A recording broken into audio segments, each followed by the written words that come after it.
Anda tahu pada abad-abad gelap tahun 1300-an, tahun 1400-an di Prancis itu sepertiga penduduk mati gara-gara wabah pes. Nah, kenapa wabah pes? Nggak pernah mandi. Namanya The Black Death.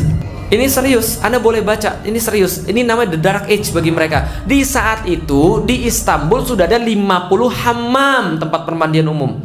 Zaman dulu orang mengenal Islam, orang baik, pintar, terdidik. Kamu orang Islam ya? Sembuhin aku, kan gitu kan ya? Lalu apa? Orang Islam pasti dokter, kan gitu. Oh, kamu orang Islam, ajarin aku. Orang Islam pasti pintar.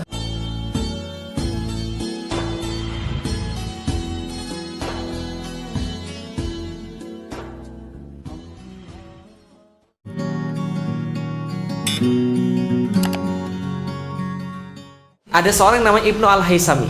Ibnu Al-Haythami ini menulis sebuah kitab namanya Al-Manazir.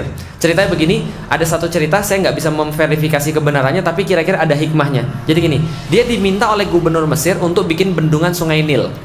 Sampai di Sungai Nil, karena dia aslinya bukan ahli mata, dia ahli arsitek, teknik sipil. Ketika dia sampai di sana, dia lihat, saya disuruh apa? Buat bendungan Sungai Nil. Gila, itu aja orang zaman dulu bisa buat piramid, itu aja nggak bendung Sungai Nil.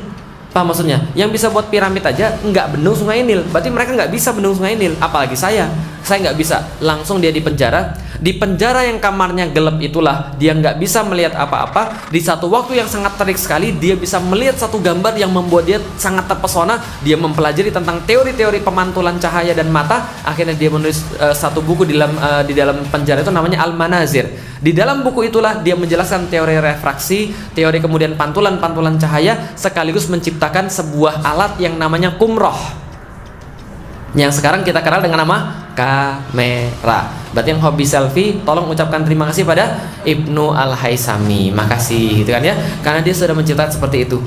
Nah, jadi kumroh itu cara kerja seperti apa? Jadi gini, kalau ada ruangan gelap, lalu kemudian ada satu titik kecil, dia bisa kemudian memantulkan apa yang terjadi di luar masuk ke dalam.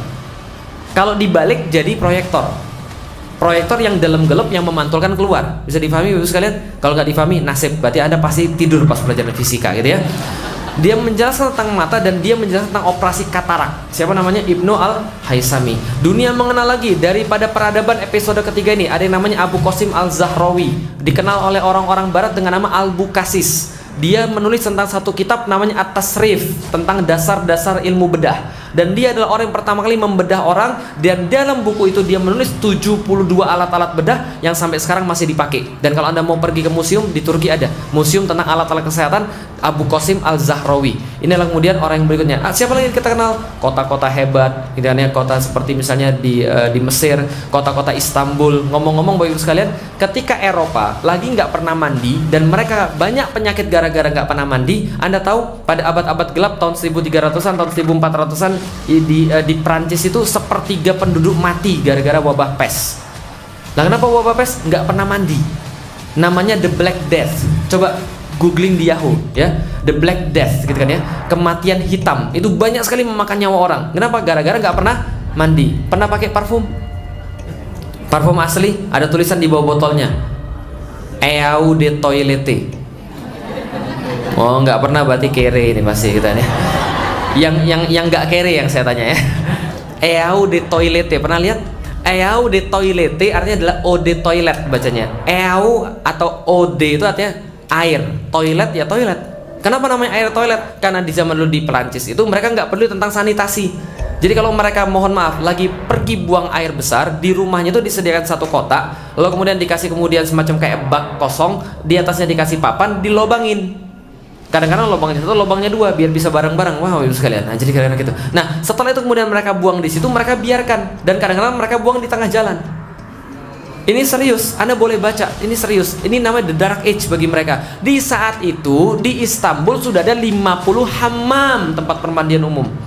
Di saat itu di Istanbul sudah ada yang namanya Fatih Külliyesi, yang menampung setiap orang-orang yang jalan dari luar kota menuju ke kota itu, ditampung semuanya di Taphane, sebuah rumah yang 3 hari menjamu tamu-tamu dari manapun, nggak ditanya agamanya, nggak ditanya apanya, dikasih roti sehari 1 roti.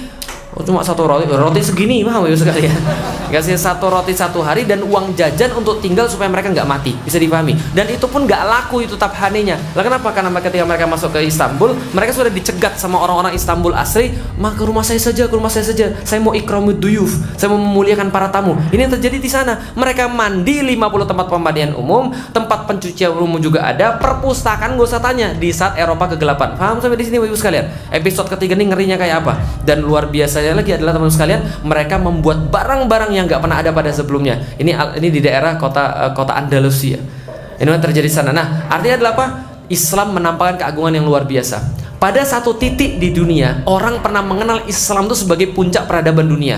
Sampai sekarang masih ada surat daripada Raja Inggris yang meminta pada khalifah di Turki untuk menyekolahkan anaknya di situ. Tolonglah Pak, anak saya ini mungkin nggak pintar, tapi tolong jalur khusus Pak. Wah, Ibu sekalian, ini pernah terjadi dan suratnya masih ada sampai sekarang Ibu sekalian. Mereka menyekolahkan anaknya kemudian di tempat-tempat Islami. Mereka belajar bahasa Arab. Fibonacci itu belajarnya dari orang-orang Arab, dari orang-orang yang berbahasa Arab. Maka dia kemudian menelurkan teori-teori. Kopernikus, Galileo Galilei, itu dari teori-teori Islam. Dengan Islam yang sama, pada satu titik Islam menampakkan sedemikian hebatnya, sedemikian luar biasanya peradaban mereka. Tapi di satu titik lain, orang ketika dengar Islam jauh beda seperti yang zaman dulu. Orang zaman sekarang dengar Islam seperti apa? Nih yang didengar, Islam yang kepikir adalah teroris. Semuanya diidentikan dengan Islam itu teroris. Zaman sekarang, kalau ada pemeran teroris Hollywood, kira-kira yang mana diambil perannya? Yang pakai jenggot atau yang nggak pakai jenggot? Kira-kira kalau kemudian teroris yang diperankan di Hollywood itu kemudian orang Cina matanya sipit kayak saya, kira-kira laku atau tidak? Teroris kok nggak berjenggot itu kan ya? Ini mau boy band bukan teroris kan itu kan ya? Lah kenapa? Karena sudah ada tadi sebuah mindset bahwa teroris harus berjenggot, dan ini dimakan oleh orang Muslim. Islamofobia ini ngeri, serius. Saya diceritain betul. Mudah-mudahan sekarang nggak gitu lagi. Masya Allah, teman-teman sekalian, orang-orang itu sekarang ngeliat jenggot tuh masih takut. Tapi mereka ngeliat Messi nggak takut, paham Ibu sekalian? Messi tuh jenggotnya lebih panjang daripada saya. Tapi Masya Allah, ada orang-orang yang kemudian di Indonesia nih, termasuk para penegak hukumnya itu, ketika ngeliat jenggot itu, mereka lihat ini lebih diwaspadai daripada nggak punya jenggot, paham Ibu sekalian? Semua kemudian Islam itu diidentikan dengan teroris. Kamu orang mana Islam? Wah, kamu mau ngebom ya? Masalah begitu. Yang dilakukan oleh orang Islam pasti dikatakan teroris jihad. Tapi yang dilakukan oleh orang-orang kafir, mereka bunuh 500 orang, oh ini orang gila, gunman gitu kan ya. Orang stres. Ini bermasalah. Kenapa? Islamofobia. Benar-benar distigmatisasi negatif. Zaman dulu orang mengenal Islam, orang baik, pintar, terdidik. Kamu orang Islam ya? Sembuhin aku kan gitu kan ya. Lalu apa? Orang Islam pasti dokter, kan gitu. Oh, kamu orang Islam, ajarin aku. Orang Islam pasti pintar. Sekarang kamu orang Islam ya? Sebentar, kan jangan deket-deket saya. Gitu kan ya? Apalagi pakai cadar, jangan deket-deket saya. Ini zaman sekarang begitu. Orang takut dengan agamanya sendiri, dengan budayanya sendiri, dengan biahnya sendiri. Ini sudah luar biasa, stigmatisasinya luar biasa.